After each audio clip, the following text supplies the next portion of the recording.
The road into Caldwell Hollow ran straight for 2 miles and then curved east along the tree line, and Vera had been walking it since before dawn. She had not hurried. There was no version of this errand that got easier by arriving early.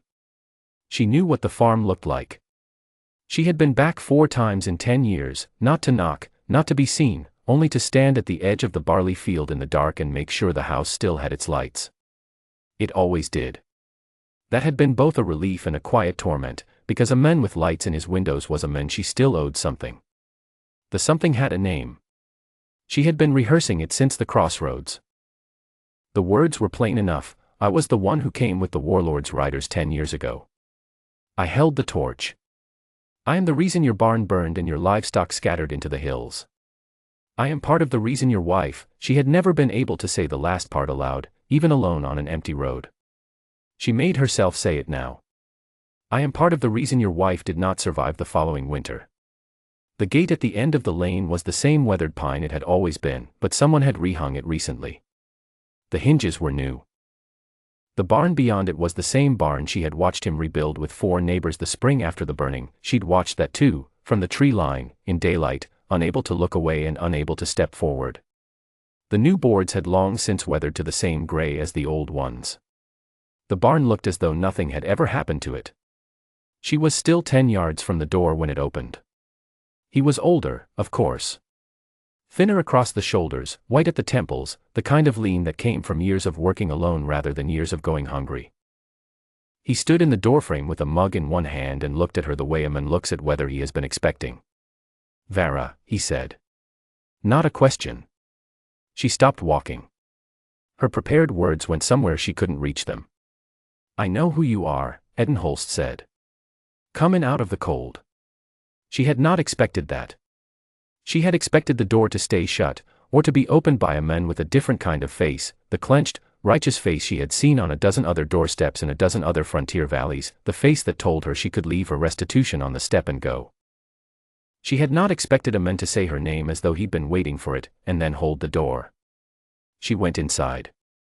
The kitchen was warm and smelled of bread that had been baked that morning. He set a second mug on the table without asking. She sat where he pointed, in the chair nearest the window, and he sat across from her and wrapped both hands around his mug and waited. I came to ask your forgiveness, Vera said.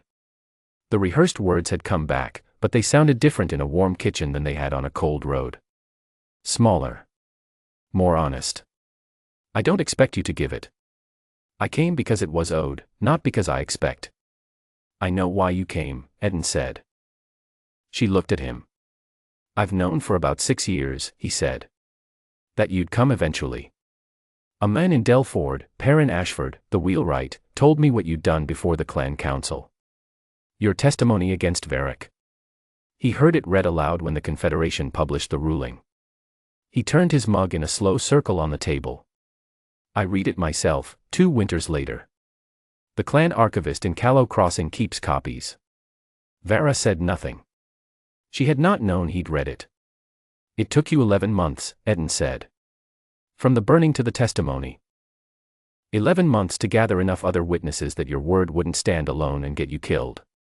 He said it without inflection, the way a man recites a thing he has memorized not to forget it.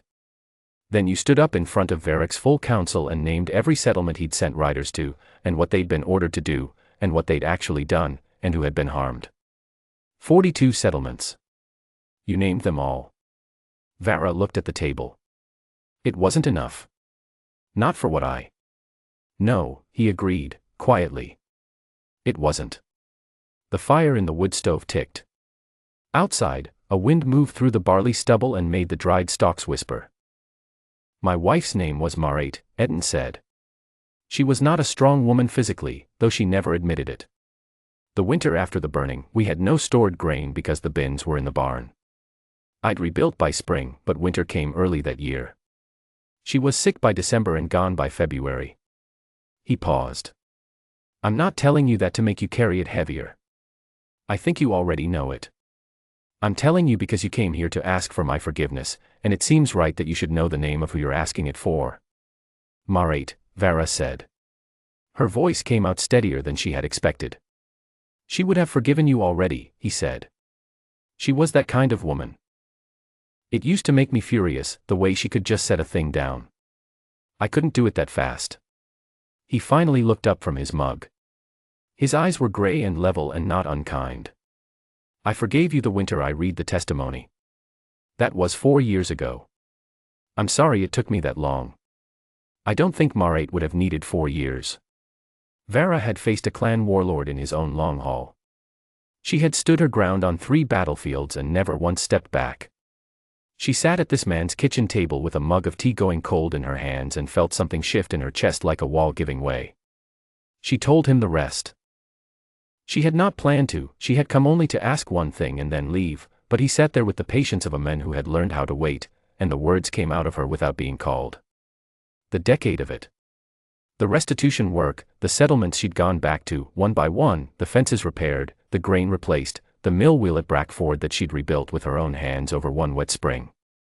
The 2 years she'd spent as an unpaid healer's assistant in Callow Ridge because the healer Varick's riders had driven out had never come back and the valley needed someone. She was not a healer. She was a warrior who had learned to set bones because a valley needed it and she had owed a debt she couldn't repay any other way. Eden listened to all of it. He refilled her mug once without interrupting. When she finished, he was quiet for a moment. Then he said, "The mill at Brackford. Perrin Ashford told me about that too. He didn't know it was you." "I didn't tell him," Vera said. "No," Eden said. "I didn't think you had." She looked at the window. The barley field beyond it was the pale gold of late autumn, picked clean and waiting for snow. On the far side of it, the east fence line ran along the base of the hill, or what was left of it. Even from the kitchen she could see the posts listing and the wire gone slack. "I'd like to repair what I burned," she said. "The barn is clearly standing on its own." "But I could," she stopped. She had been about to offer the fence without being asked, and then wondered if that was presumption. "The fence has been like that for 8 years, Eden said. "I keep meaning to get to it and then something else comes up." He said it without accusation. He looked at it the way a man looks at a task he has genuinely just never gotten around to. "If you wanted to start there, I won't argue." She stayed. It was not a decision made all at once. The first day she pulled posts, and Eden brought wire from the shed without being asked. The second day it rained and she worked under the lean-to, splicing and stretching, and he brought lunch out to her at noon because walking back to the house in the rain seemed like unnecessary effort for both of them. By the end of the third day the east fence was straight and tight and better than it had been in a decade, and she had moved her pack from the tool shed to the spare room without either of them making a formal arrangement about it. She was useful, and Eden was not a man who turned away something useful on principle. There was late autumn work still to do before the snow came, and she did it. She remortared the chimney on the south side where the pointing had crumbled. She split and stacked 4 cords of wood in a day and a half, which Eden observed from the kitchen window with the expression of a man revising his estimates. She mended the gate at the end of the lane with a proper hinge, though that gate had already been rehung before she arrived, and he pointed this out, and she said she could see that but the latch was wrong and he conceded the latch. Some evenings they talked. Mostly they didn't. He had the frontier farmer's comfort with silence, and she had a warrior's. They sat by the wood stove after supper with their respective quiet, and it was not an uncomfortable quiet. She told him, once, about the last battle before the clan council testimony, the morning she had decided. Not the whole of it. Enough. He listened the same way he always listened, with the full weight of his attention and without the need to respond to every word. "Were you afraid?" he asked, when she finished. "Of Varick?" "No," she said. "Of what the council might do if the testimony wasn't enough?" "Yes." She thought about it. "Mostly I was afraid they'd listen and then do nothing. That's worse than not being believed. Being believed and having it not matter." "It mattered," Eden said. "To 42 settlements," she said. "And to 1 grain farm in Caldwell Hollow, I hope." He looked at her across the wood stove. "To 1 grain farm in Caldwell Hollow," he confirmed. The first snow came on a Thursday, light and early, and they were both inside by the time it started. She was mending a harness strap at the kitchen table and he was writing something in his farm log, and neither of them looked up when the snow began except to register that it was snowing. She had been there 6 weeks when she heard the horse. Eden heard it too. He set down his mug and looked at the window, and something in his expression shifted, not closed, exactly, but careful. She had not seen that expression on him before. The rider who came through the gate was perhaps 30, dark-haired, with Eden's same spare build and Eden's same level gray eyes set in a younger and considerably less settled face. He tied his horse at the post and came to the door with the walk of a man preparing for a disagreement he has had before. Eden opened the door before the knock. "Cale," he said. "Duh." The young man's eyes went past his father to Vera at the kitchen table, and his face did the thing faces sometimes did when they saw her, a quick, involuntary tightening. She knew that look. She had been seeing it for 10 years. She met it the same way she always did, steadily and without apology, and waited. Cale looked at his father. "She's staying in the spare room," Eden said. "She rebuilt the east fence and remortared the chimney and fixed your mother's old harness, which I've been meaning to do since the spring." He stepped back from the door. "Supper's on the stove. Come in." There was a long moment in the doorframe. Vera watched Cale Holst weigh everything he had come here carrying, the old grief, the old anger, the careful argument he'd been building on the road, against the fact of his father standing there in a warm kitchen, steady and easy in himself. Cale came inside. He sat across the table from Vera and ate his supper, and the conversation was careful at first and then less careful, and at some point Eden said something about the fence that made Vera explain the problem with the original post spacing, and Cale asked a question about it without thinking, and she answered. And then they were just three people talking about fencing in the matter-of-fact way that people talk about fencing when the fencing is in front of them and the supper is good and the stove is warm. It was not resolution. It was not even the beginning of resolution. It was a table set for three, and supper, and a young man who had ridden in ready for one thing and found another.